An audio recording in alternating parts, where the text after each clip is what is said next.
Gente, bom dia. Bom dia. Vamos trocar o... isso que eu ia pedir. Obrigado. Viu? Então, gente, mais uma vez aqui a gente vai conversar e a proposta de hoje é voltar a falar desse livro. Da última vez a gente falou sobre esse livro e hoje a gente traz mais uma oportunidade de conversar outra lição desse livro maravilhoso que se chama Coragem. Ele é de Espíritos Diversos, né, por Chico Xavier, e na última oportunidade nós trouxemos Emmanuel, né, que é perito em puxar nossas orelhas. O André Luiz não fica muito atrás, não, ele também gosta de dar uma puxada, mas o estilo dele é bem diferente. André Luiz, enquanto Emmanuel tem aquele estilo de falar muito em poucas palavras, ele fala tanto que a gente nem conseguiu concluir a última palestra, né? Eu gosto de colocar a culpa nele. Como qualquer ser humano, a gente adora colocar a culpa no outro, né? Então, Emmanuel tem essa característica de falar muito e condensar ali em poucas palavras e dali a gente extrai, né? Como se fosse um concentrado de suco. André Luiz tem outra característica. Uma das coisas que eu admiro em André Luiz, e eu sempre falo quando a gente vai se reportar alguma lição que ele traz, é a característica que ele tem de falar direto, numa linguagem mais próxima de nós, de forma tão simples, tão clara e tão lógica que a gente fala, meu Deus, isso estava na minha cara e eu não conseguia enxergar.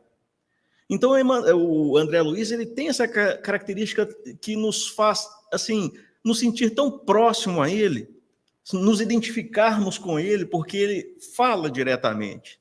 E fala, assim, muito simples, muito direto, mas verdades muito profundas também, e como Emmanuel, um concentrado, que se a gente for ali espremer, a gente vai fazer também vários sucos. Então, são estilos diferentes. E neste livro, que se chama Coragem, não é por acaso que a lição que a gente vai trabalhar hoje de André Luiz tem o nome Decálogo do Bom Ânimo.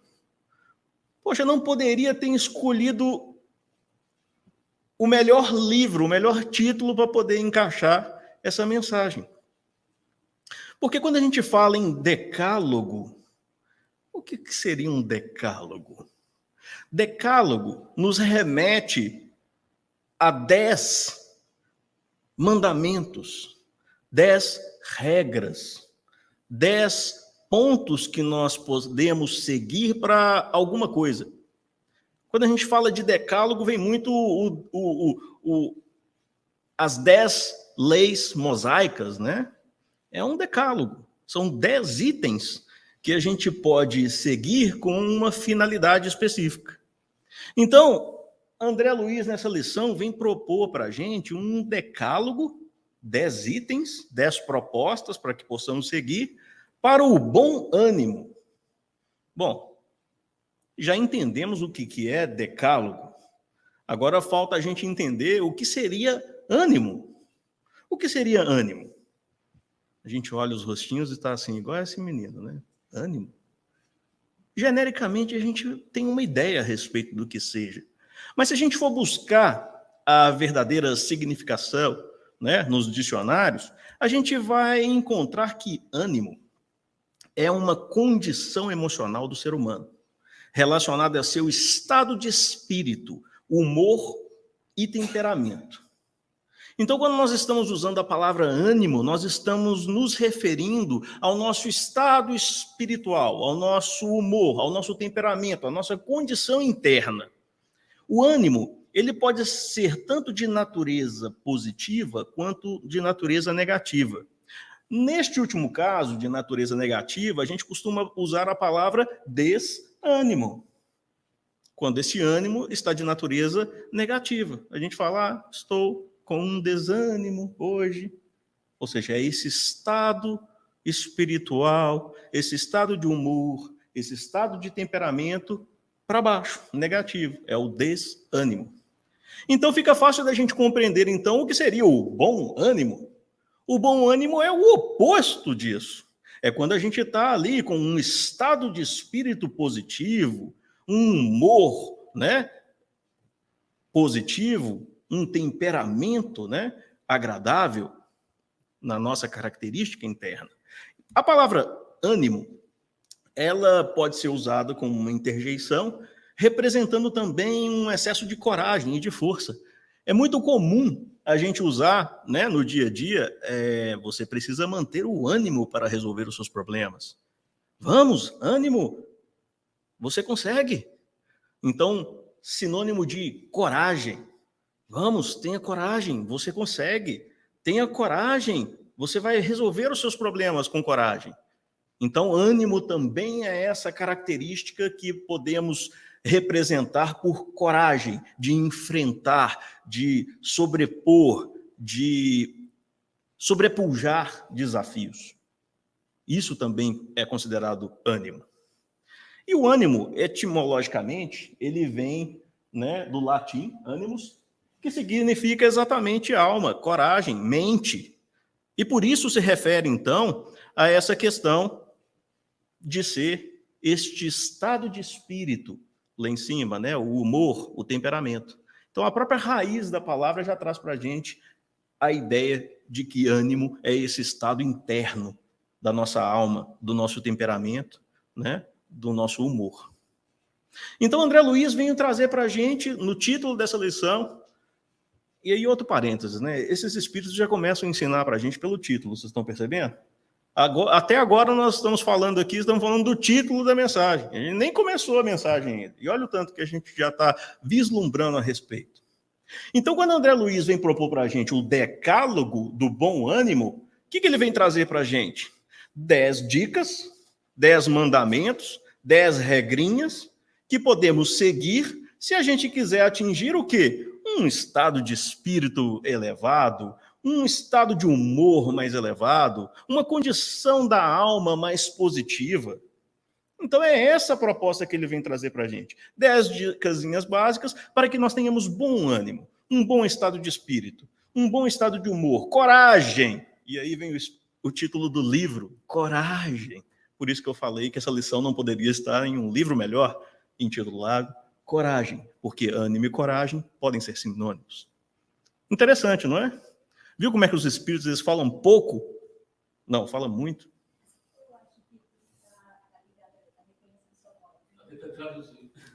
Ah, legal, ele está ainda. É exatamente isso que eu estou falando. Muita gente está entendendo assim o que eu estou falando, né? Ah, tecnologia, é sempre bom quando funciona, né? Eu apertei um botão aqui errado. Obrigado. Viu? Melhorou o bom ânimo de todo mundo aí. Então deu para compreender então o que seria esse decálogo. A proposta do André Luiz hoje, então, trazer para a gente essas 10 dicasinhas para nos melhorar, né? Nos trazer bom ânimo. E qual seria, então, a primeira dica que ele nos traz? Ele fala assim, dificuldades? Não perca tempo lamuriano, trabalhe. Olha como é que André Luiz é direto, simples. A gente não tem nada que a gente não possa entender nessa frase. Ao mesmo tempo, ela é muito lógica. Qual de nós aqui, diante de dificuldades, não lamenta? É nosso esporte favorito, não é? A gente não resiste em dar uma lamentada diante de uma dificuldade. Agora, a gente tem um dom tão especial que muitas vezes a gente fica disputando com o outro, lamentando com o outro quem tem a dificuldade maior. A gente tem esse dom. E André Luiz está lembrando para a gente, se aparecer uma dificuldade na sua vida, não vai resolver ela lamentando. Alguém aqui já conseguiu resolver algum problema lamentando? Não.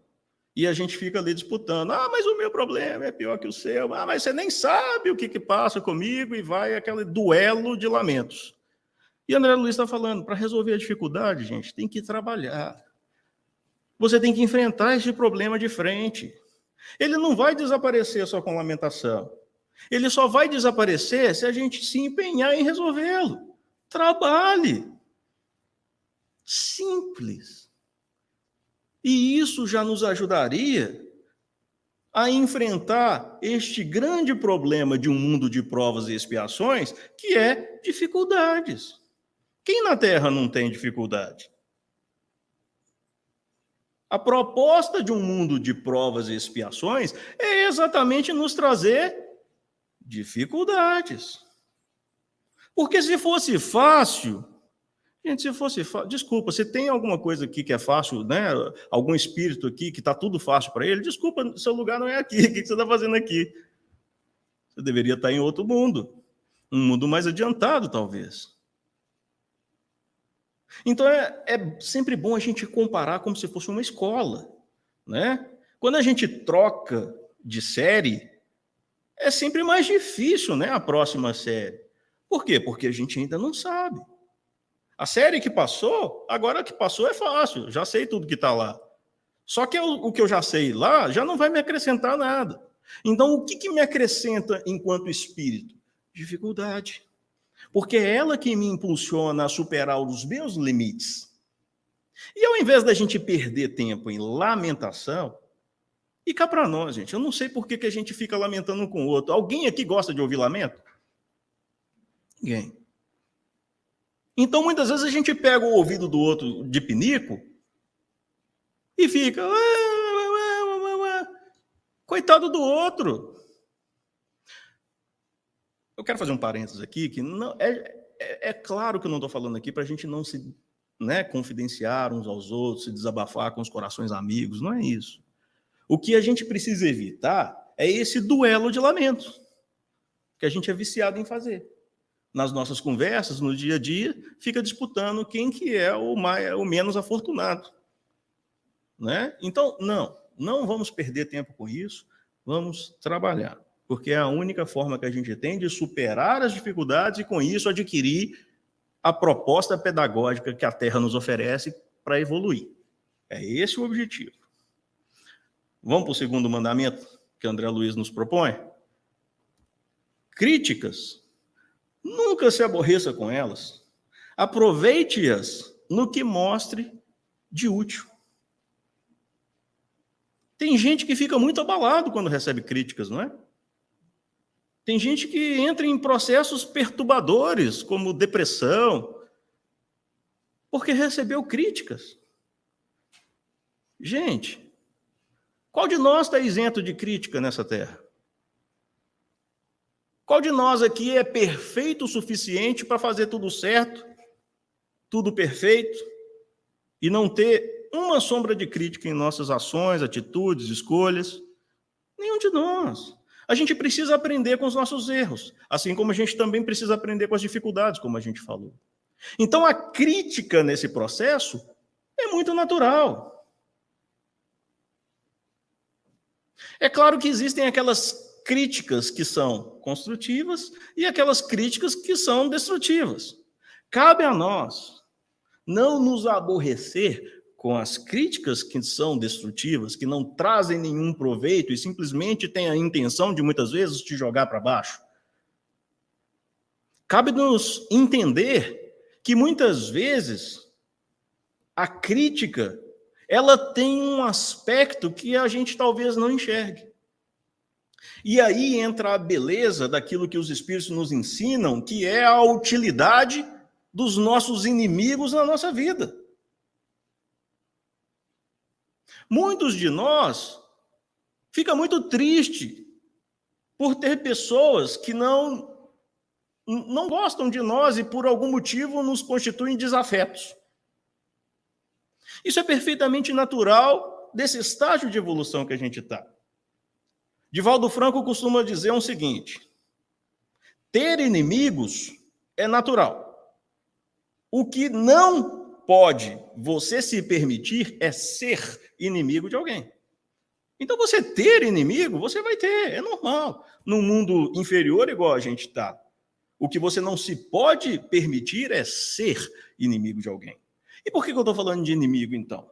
Nesse sentido, a pessoa que muitas vezes nos constitui, né, e que a gente intitula inimigo, são aqueles personagens trainers da nossa vida.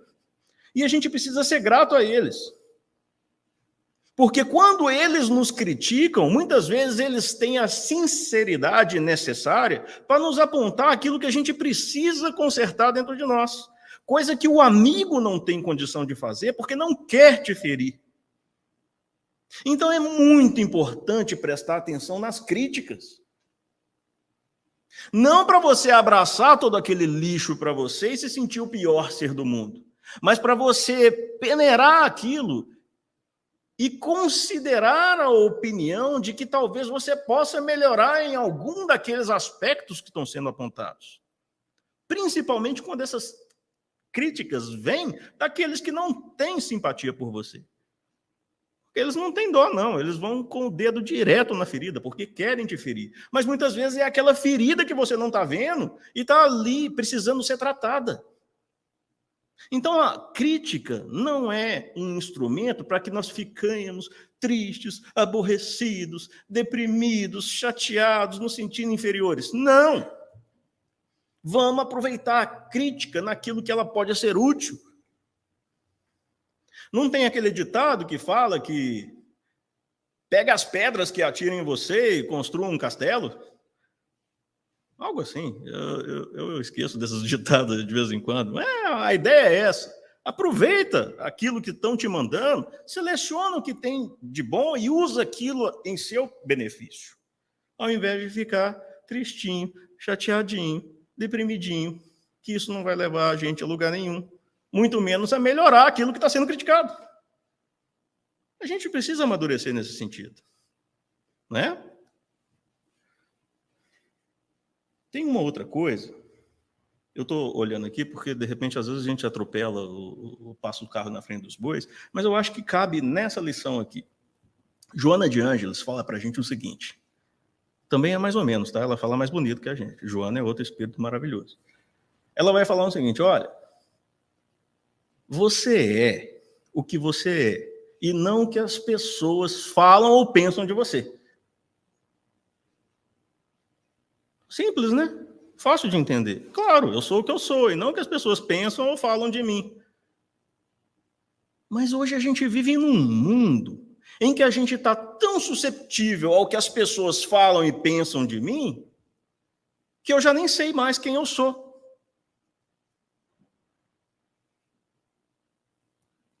Da outra vez nós conversamos sobre isso, né? Quando a gente estava falando da lição Depressões desse livro. A gente percebe que o pessoal mais jovem, que nós, que pegamos a transição do mundo analógico para o mundo digital, talvez a gente tenha tido a oportunidade de desenvolver algumas ferramentas que nos protegem melhor em relação à opinião alheia.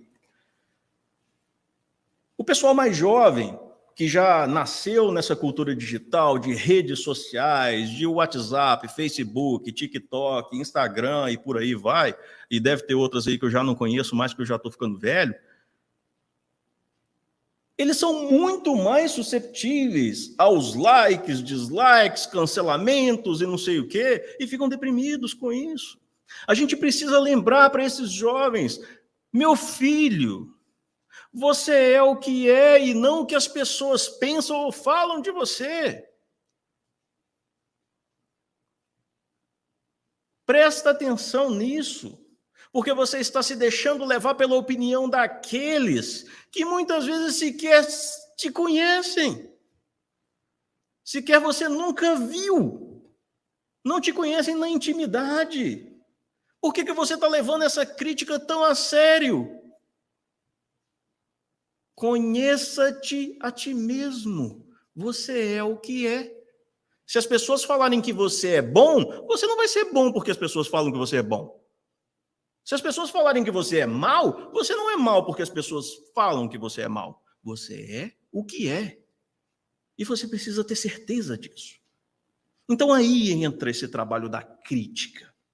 Precisamos ter essa ferramenta de separar aquilo que a gente pode utilizar para o nosso benefício e aquilo que não nos serve, a gente não abraçar aquilo, não.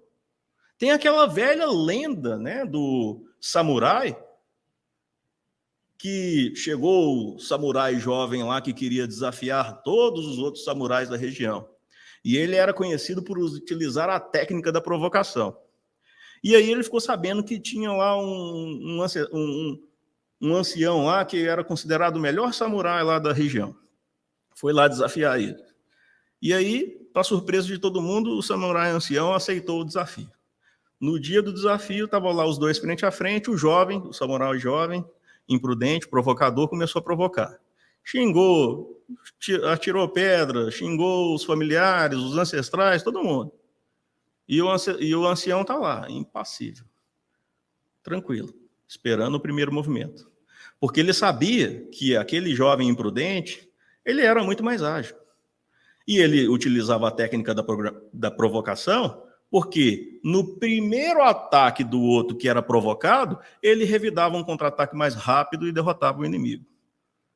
Pela experiência, o ancião mais velho sabia disso. Isso ficou imóvel e impassível. Cansado, porque as provocações dele não davam resultado, o samurai novo foi embora. E os outros que estavam ali assistindo a luta falaram: mas mestre ancião, como é que você pode aceitar calado tantas críticas, tantos absurdos, tanta humilhação? Por que mesmo sabendo que você não perderia essa luta, você não defendeu a sua honra? E o ancião simplesmente falou assim: meus discípulos, se alguém chega para você com um presente e você não aceita, de quem é o presente? E os discípulos responderam: de quem tentou te dar. Ele falou assim: as provocações e as críticas também servem da mesma forma. São como presentes que, se você aceitar, são seus. Se você não aceitar, é de quem tentou te dar. Então a gente tem que agir como esse velho samurai, com as críticas. Aceita aquilo que é para ser aceito e que pode te utilizar, você pode se utilizar para poder se melhorar. Agora, aquilo que é lixo, aquilo que não serve para nada e só serve para te ferir, que fique com a pessoa. Não aceite. Então é nesse sentido. Tá? Ai, meu Deus, estamos na segunda ainda. Eu falo que André Luiz fala muito. Vamos para 3. Incompreensões. Não busque torná-las maiores através de exigências e queixas. Facilite o caminho. A gente tem um dom enorme de complicar as coisas, já perceberam? A gente é bom para complicar tudo. Gente, a vida é tão simples. As coisas de Deus são tão simples. Por que a gente tem que complicar nosso caminho? E uma das complicações que a gente faz na nossa convivência social é a incompreensão. Muitas vezes a gente reclama e exige que o outro me entenda. A gente espera, mas não só espera, a gente impõe que o outro tem que me entender. Tem que me compreender naquilo que eu acredito que é a verdade. E eu me queixo quando isso não acontece. Acontece, gente, que nós estamos na Terra, é mais ou menos todo mundo farinha do mesmo saco? Sim, mas mesmo dentro da Terra existem desníveis. Existem pessoas que têm um grau maior de compreensão em determinada área, outro que tem um grau maior de compreensão em outra área, e outros que ainda estão por aprender em outras áreas. Então, eu não posso exigir que o outro me entenda 100% das vezes. Porque a bagagem daquele espírito é diferente da minha. E muitas vezes a espiritualidade nos esclarece de que é dever moral daquele que já está num degrau adiante compreender o que está no degrau inferior e não esperar que quem está lá no degrau inferior te compreenda. Seria como discutir com uma criança e esperar que a criança te entenda os argumentos. É mais fácil você entender os argumentos da criança. E por causa dessas incompreensões, nós temos problemas religiosos, problemas políticos, problemas de guerras entre povos, porque existe essa incompreensão, existe essa exigência de que você me entenda, e se você não me entender, você está errado, e querer provar o ponto de vista, e eu queixo de que está tudo errado, mas é o meu ponto de vista. O engraçado é que a lição aí, né, da leitura do Evangelho falou que uma das formas de caridade, né, é exatamente você ter essa compreensão em relação ao outro, principalmente no núcleo familiar. Então a gente não deve querer impor, porque existem diferenças de idade, diferença de cultura, diferença de língua, diferença de gênero, diferença de religião. Somos diferentes. Por que eu que estou certo?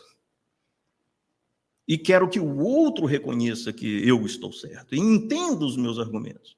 Talvez seja mais fácil eu compreender o argumento do outro. Vamos dar um exemplo que fica mais fácil, né? Por exemplo, quando nós estudamos o Espiritismo, a gente começa a ter uma visão um pouco mais aberta a respeito da ligação entre o ser e o Criador. Por isso, nós espíritas não temos problema algum em frequentar outros templos religiosos. Se você me convida para ir lá numa igreja católica, a gente vai numa igreja católica. Inclusive, olha a palestra do padre e reconhece aquilo de bom que ele está falando ali. Eu lembro uma vez que a sobrinha da Rúbia veio para cá, ela é muito católica, pediu para a gente ir lá na igreja católica. Levamos, sem qualquer problema. E o sermão do padre foi ótimo. Eu falei, puxa vida, como a verdade de Deus está em todos os lugares. A roupa é diferente. Os rituais são diferentes. Mas as verdades estão ali, adequadas àquele contexto. Aqueles que sabem retirar, né, descascar a banana, comer a banana e jogar a casca fora, esses aproveitam. Agora, eu não posso esperar que um católico fervoroso ou um protestante fervoroso venha visitar um centro espírita. Eu não posso exigir isso dele. Nós podemos ir lá, mas eles não podem vir cá, porque eles ainda não conseguem compreender dessa forma. Estou falando na generalidade, tá, gente? A gente não pode nunca generalizar. Claro que tem pessoas que estão em outro patamar. Mas dentro de uma regra mais geral, isso acontece. Então, cabe àquele que tem uma compreensão maior dentro daquele assunto, dentro daquele tópico, entender o outro que ainda não chegou lá. E eu não estou colocando aqui como se, então o espiritismo é melhor. Não, o que eu estou colocando aqui, neste ponto temos uma compreensão mais abrangente e podemos ceder. Ao invés de exigir que o outro abra mão de sua posição, que ainda não está preparado, para me compreender. Deixa ele querer te salvar. Né? Quando o evangélico bater lá na nossa porta, não acha ruim, não. E nem tenta converter ele ao espiritismo, não. Escuta o que ele tem para te falar. Ele traz verdades também. Mas não, o que a gente quer fazer? Gerar incompreensão, estender, tornar maior, né? Por quê? Porque a gente quer impor os nossos pontos de vista. E a gente precisa simplificar, né, gente? A gente precisa facilitar nosso caminho. 4. Intrigas. Não lhes estenda a sombra, faça alguma luz com o óleo da caridade. Esse é outro calcanhar de Aquiles da gente, né? Quem não gosta de uma intriga? É por isso que esses programas de Big Brother da vida aí faz tanto sucesso, né? É aquela coisa, todo mundo, olha, o fulano falou isso, não, e o outro, e tal, fofoca. A gente é viciado nisso. Isso gera intriga, isso coloca as pessoas umas contra as outras, né? A gente não pode estender isso, gente. Quando esse tipo de situação chegar para nós, que nós sejamos aquele que para. Sabe o negócio do telefone sem fio? Que começa aqui de um jeito e vai chegar lá do outro jeito completamente distorcido? Pois é, se a gente estiver no meio do caminho, que sejamos nós a parar isso, porque isso vai gerar intriga lá no final. Então a fofoca é um exemplo disso, que a gente alimenta muitas vezes com a nossa nosso desejo, nossa curiosidade, nossa vontade de alimentar as intrigas, e a gente não deve estender essa sombra. Cabe a nós fazer o óleo da caridade, né, e parar aquilo por ali. Não é à toa que lá no Evangelho segundo o Espiritismo, capítulo 17, Sede perfeitos, Kardec lembra a gente que o homem de bem não se compraz em procurar os defeitos dos outros, nem pô-lo em evidência. Se a necessidade o obriga a isso, procura sempre o bem que pode atenuar o mal. Mas a nossa língua não resiste, né? Alguém levanta a bola, mas fulano assim, assado. Mas você não sabe, outro dia eu vi. A gente rende a coisa. Ao invés de agir como homens de bem. Fica calado. Se você não tem nada de bom para falar, fica calado. Agora, se você está constrangido a falar alguma coisa, e também não vai mentir, procura algo de bom que possa atenuar. Sim, fulano agiu assim dessa forma, mas a gente tem que observar que ele tem essas e essas e essas qualidades. Dependendo, aquilo que ele fez, de repente, não é tão ruim assim, pode gerar essa e essa e essa consequência boa. Então, quando a gente faz esse tipo de bloqueio, a gente mata a intriga ali. É como se a gente não fosse mais um a colocar fermento naquela massa de bolo para que ela cresça cada vez mais. Então, é nosso papel, né, evitar as intrigas. Sair desse burburinho que muitas vezes, por desatenção, a gente se coloca. Perseguições, jamais revidá-las. Perdoe esquecendo. E aí é muito comum, né? Quando a gente se encontra nos quadros da vida com essas situações de perseguições, querer revidar, né? Desde pequeno, né? Quem tem irmão sabe. É fulano que começou, ele me bateu, agora eu que tenho que bater, tenho que devolver. É como se a gente fosse um bando de criança. Alguém te fez mal, você quer devolver o mal. Alguém está ali pegando o seu pé, querendo te prejudicar. Fala, não, agora é eu que vou prejudicar. Não, larga disso. Toda vez que a gente se mete a fazer justiça com a própria mão, a gente se compromete diante da justiça de Deus. Não vale a pena. Deixa a justiça para quem sabe, quem tem a sabedoria, a inteligência, o amor e é perfeito. Ele vai saber julgar isso aí. E não eu. Porque muitas vezes a vida está me trazendo aquilo, e aquilo talvez seja uma necessidade para o meu espírito, e não uma simples perseguição. Então, para que eu vou me endividar ainda mais perante a vida, devolvendo isso, passando isso para frente? Perdoe. Esqueça. Muita gente carrega na alma, e por isso vem o desânimo, muitas mágoas, o coração pesado, porque lembra daquilo que aconteceu em 1900. Gente, estamos em 2020, 1900 já passou, chega. Eu lembrei também da vez passada do Júlio que fala que alguém que te faz um mal te dá um soco. Você, quando relembra aquilo, se dá um soco. E aí você relembra de novo, você se dá um soco. Ou seja, o cara te deu 1, você se dá 1000. Não vale a pena. Mágoa, ressentimento, vingança, são sentimentos inferiores. A gente precisa extirpar isso do nosso espírito. Isso constitui lixo, peso moral que a gente carrega e não serve para nada. Só nos trazem o desânimo. Se a gente quer ter bom ânimo, perdoa, esqueça. Mas não é esquecer no sentido da memória, porque o fato está na sua mente, você não vai esquecer aquilo. Quando eles falam esquecer, eles estão querendo dizer, na linguagem psicológica, ressignifica isso. Olhe por outro ângulo. Talvez aquele mal que tenha sido, que tenha acontecido com você, talvez não tenha sido tão mal assim. Talvez aquilo tenha tido um bom resultado na sua vida, basta você olhar por outras perspectivas. Muitas vezes aqueles males que nos acontecem são as melhores coisas na nossa vida. Elas que nos trouxeram aonde nós estamos. Elas que nos fortaleceram para ser as pessoas que somos.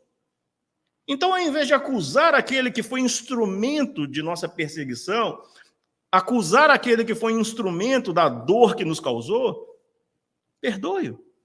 Muitas vezes ele foi um instrumento para o nosso progresso e não para a nossa dor. Olhar por outra perspectiva. Isso é o esquecer as ofensas. E aí fica mais fácil o perdão. Porque o perdão, ela é uma forma muito sublime de caridade. E dentro do Espiritismo, nós sabemos que fora da caridade não há salvação. Se perguntarem para Jesus hoje, e Kardec fez essa pergunta no Livro dos Espíritos, o que é caridade? Os Espíritos responderam que Jesus responderia, conforme Jesus entende caridade: benevolência, indulgência, perdão. Caridade é isso. Porque a benevolência engloba todos os aspectos do doar, do material, e também do lidar com as outras pessoas. Você ser benevolente. Indulgência, tolerar os outros, tolerarmos uns aos outros. Como a irmã Rosália no Evangelho nos diz, coisas que a gente menos faz na terra. Tolerar um ao outro e perdoar. Porque como a gente é um bando de porco-espinho junto num lugar bem apertado, muitas vezes o meu espinho espeta o vizinho. E o espinho do vizinho espeta a mim. E a gente tem que saber se perdoar por isso. Então, a verdadeira caridade, ela é entendida como benevolência, indulgência e perdão. Se está sendo perseguido, jamais revide. Perdoe, esqueça.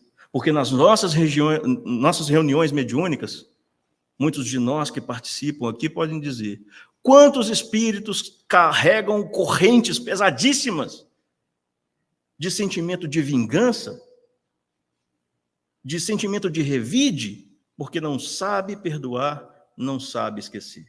Não vamos carregar esse lixo para o lado de lá, gente. Já é pesado aqui, não vamos chegar do lado de lá carregando essas amarras. Né? Essa é a dica que André Luiz nos dá como número 5. 6. Calúnias. Nunca se enfureça contra as arremetidas do mal. Sirva sempre. Então, o que é uma calúnia? Calúnia é quando alguém fala uma inverdade, né? Fala algo que não é verdade sobre você. Isso é calúnia. Então, eu já não recordo mais, gente. Minha memória, quem me conhece sabe que é igual daquele peixinho azul amigo do Nemo. Né? Depois de 30 segundos, esquece. Então, tem um espírito que fala o seguinte: olha, se alguém falou para você alguma coisa e é mentira, por que você está nervoso? É mentira. Para que você está alterado? Não precisa se alterar por isso. O espírito fala mais bonito, tá, gente? Agora, se o que ele falou é verdade, aí que você não tem que ficar chateado mesmo. É verdade. Para que você está chateado? Então, para calúnia, vale isso. Se alguém falou algo que eu considero uma calúnia, a primeira coisa que eu devo perguntar é calúnia mesmo? Porque calúnia, essencialmente, é mentira. Se é mentira, meu amigo, o mentiroso é você. Eu não tenho nada com isso. Por que eu vou ficar bravo com isso? Agora, se aquilo ali não é bem uma calúnia, se tem um fundinho de razão ali, aí que eu tenho que ficar com menos raiva ainda. Porque deixa de ser calúnia para ser alguma coisa que alguém está apontando em nós e a gente precisa ver. Né? Então, a gente precisa encarar as calúnias dessa forma. A gente não deve revidá-las com enfurecimento. A gente deve continuar trabalhando para o bem, porque a gente é o que a gente é, e não o que as pessoas pensam ou falam de nós, mais uma vez. Né? Tristezas. Afasta-se de qualquer disposição de desânimo. Ore abraçando os próprios deveres. Na Terra, existem momentos de tristeza. Todos nós temos. E não tem nada de errado nisso. O grande problema é quando a gente pega a tristeza. Sabe aquele travesseirinho que você gosta de dormir abraçado com ele assim? e fica com ele, e não larga mais. Esse que é o problema. A gente acaba ficando viciado na tristeza. Porque quando você, por exemplo, termina um relacionamento, é perfeitamente normal você ficar triste. Você vai lá, você quer ficar naquele tempo lá sozinho, quieto, refletindo, o que será que aconteceu, o que eu poderia fazer de diferente. Porque isso é válido. Agora, o problema é quando a gente começa a ficar com aquela coisa doentia. Beleza, estou triste. Então, beleza, agora eu vou colocar aquela música mais triste ainda. Vou apagar todas as luzes do quarto e ficar lá debaixo da coberta chorando, ouvindo aquela música terrível de triste e ficar chorando lá 24 horas. Gente, aí já é doentio, né? A tristeza, ela tem um propósito na vida da gente. Da vez passada, a gente falou também sobre isso. É uma professora. Ninguém quer receber essa professora, mas ela veio ensinar a gente alguma coisa. Então, a melhor coisa que a gente faz é abre a porta para a tristeza. Tristeza, senta aqui, vamos conversar. O que eu tenho que aprender com você? Por que eu estou triste? O que eu poderia ter feito para evitar isso? Como eu poderia fazer melhor?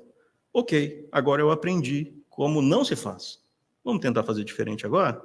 Beleza. Tristeza, muito obrigado. Agora eu já entendi. Tchau. Volto sempre. Né? E pronto, a tristeza vai embora. É esse o papel da tristeza, nos ensinar algo. O que a gente não pode é falar, tristeza, vem cá. Olha, por que você não passa aqui em casa e fica aqui 6 meses comigo? Não, deixa a tristeza embora quando ela faz o serviço dela. Não vamos nos apegar à tristeza. Essa é boa. Desilusões? Por que debitar aos outros a conta de nossos erros?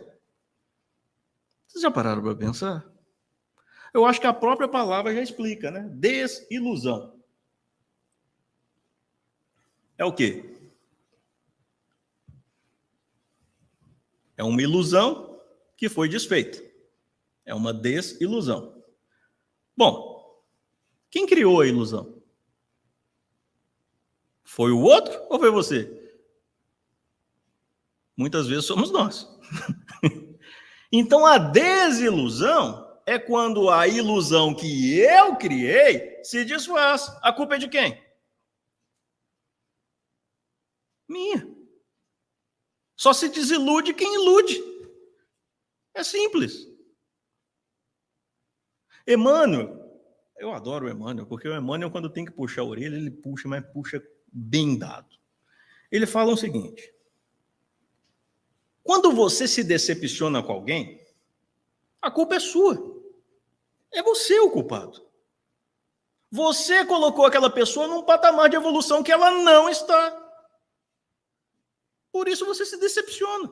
Você se decepciona. Não foi ela que te decepcionou. Você se decepcionou. Você colocou ela aqui e ela está aqui. A ilusão é a mesma coisa. Eu só me desiludo porque eu me iludi. Criei um castelo que não existe. E aí, quando a realidade bate na porta, é culpa do mundo. Não, é culpa sua. Você que fez isso aí. Então, a gente não tem que colocar no ombro do outro a culpa das nossas desilusões, das nossas expectativas. Antigamente era assim, né? Muita mulher casava e acreditava, não, eu mudo ele. Ele vai mudar, eu vou mudar ele. Depois de 20 anos de casado, não mudou nada. E ela está desiludida. Né, Mara?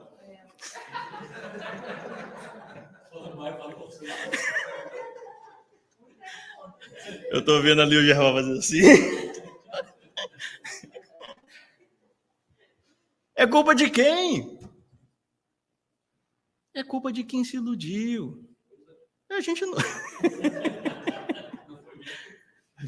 Depois você me passa ali aquilo que a gente combinou, tá? A gente não deve colocar o outro num patamar de evolução que ele não atingiu. A gente não deve criar uma ilusão sobre uma realidade que não é a real. Então a gente não pode culpar o outro por nossas desilusões. Ok? É nesse sentido que ele está falando. A responsabilidade é nossa. Nós criamos expectativas. Só que a gente tem que ter a flexibilidade para entender que muitas vezes não é do nosso jeito. E vocês já perceberam, gente, que quantas vezes na vida a coisa não é do nosso jeito? E graças a Deus. Porque se fosse do nosso jeito, que caos que ia ser. Eu costumo dizer, se eu tivesse superpoderes, eu já teria desintegrado tanto carro na minha frente ali, com uma visão de calor ali no trânsito. Então, graças a Deus que eu não tenho superpoder, né? As coisas não são do nosso jeito. A gente tem mania de ter controle sobre as coisas.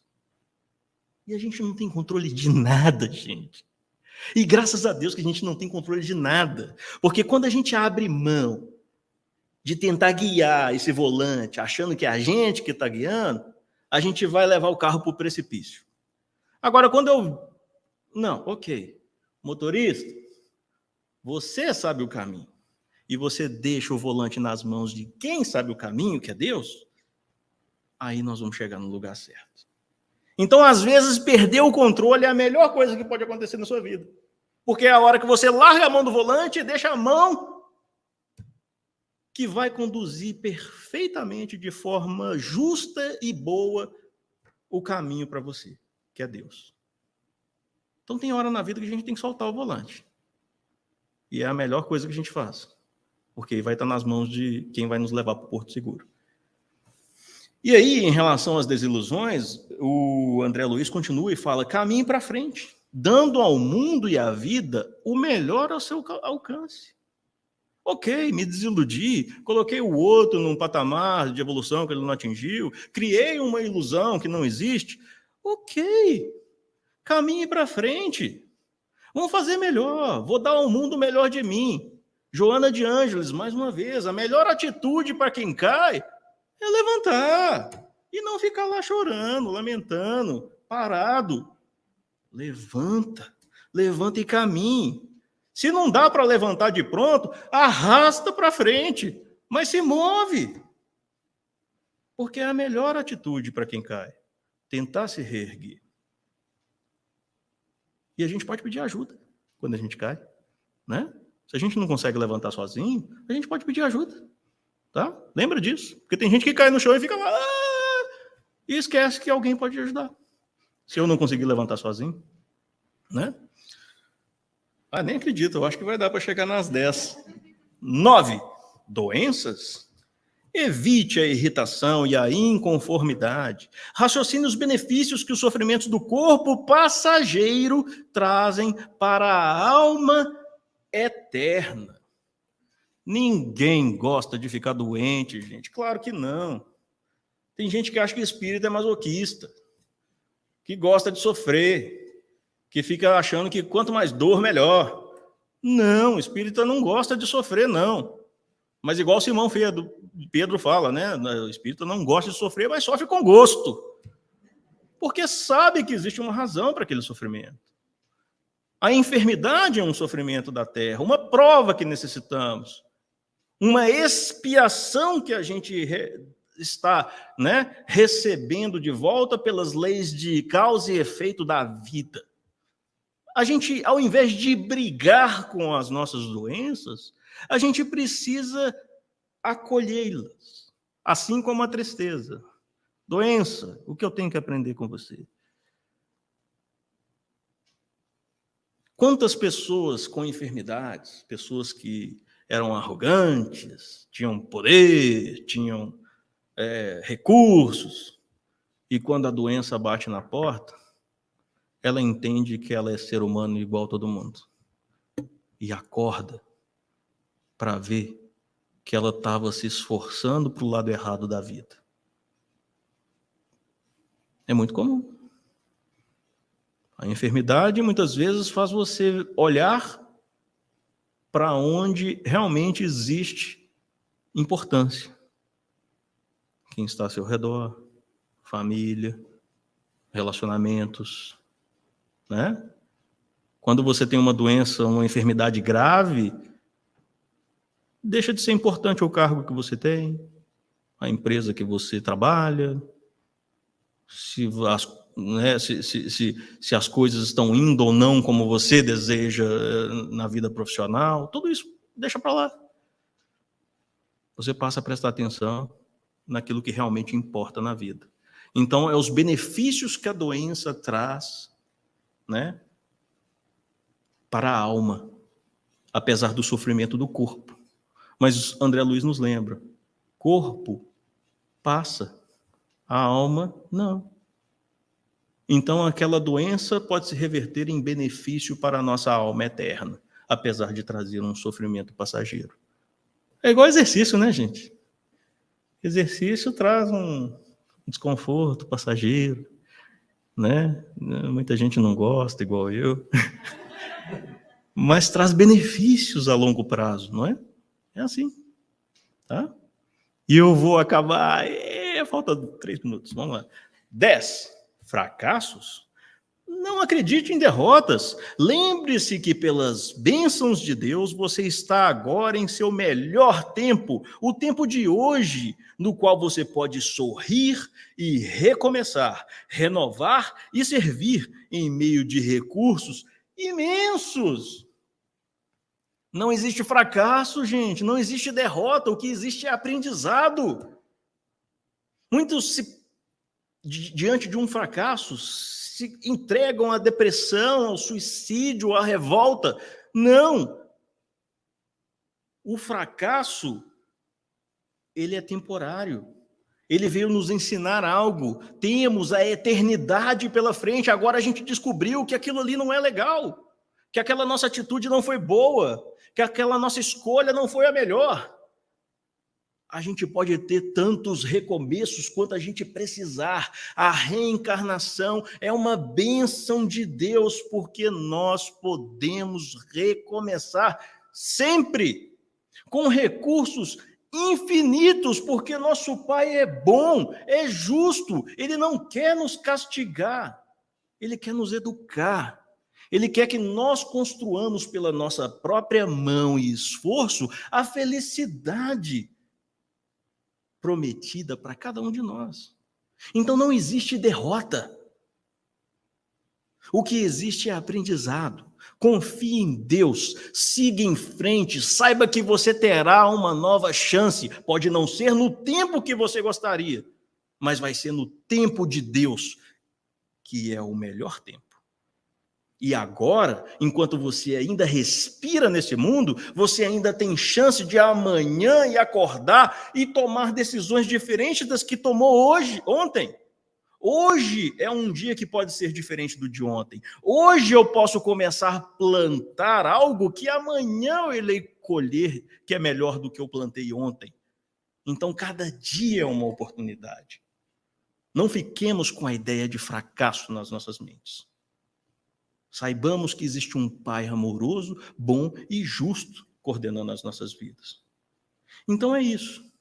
André Luiz nos traz esses 10 pontos, essas 10 sugestões para que nós tenhamos bom ânimo em nossas vidas. E num mundo de transições, com tantas dificuldades que é esse que nós estamos vivendo, como é importante manter o bom ânimo. Fica aí a sugestão para cada um de nós. A gente pode imprimir essas listinhas e colocar no espelho do banheiro. Todo dia de manhã, quando for escovar o dente, a gente tenta praticar uma desses 10 pontos. Quem sabe nosso dia não vai ser de melhor ânimo, né? Fica a sugestão aí. Nem acredito que eu terminei. Vamos fazer a prece. Obrigado, gente.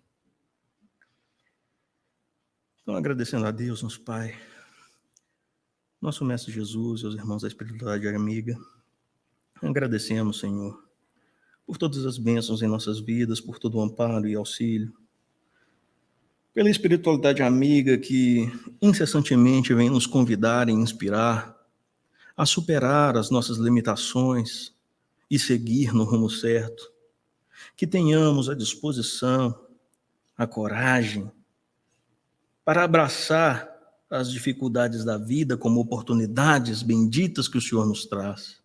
Que saibamos enxergar na vida por ângulos diferentes do que estamos acostumados, para que tenhamos resultados diferentes na caminhada. Que o Senhor abençoe a cada um de nós, nossas famílias, nossos lares, nossos queridos, e que possamos ter uma boa semana de realizações e trabalhos sobre a bênção do Senhor. Que assim seja.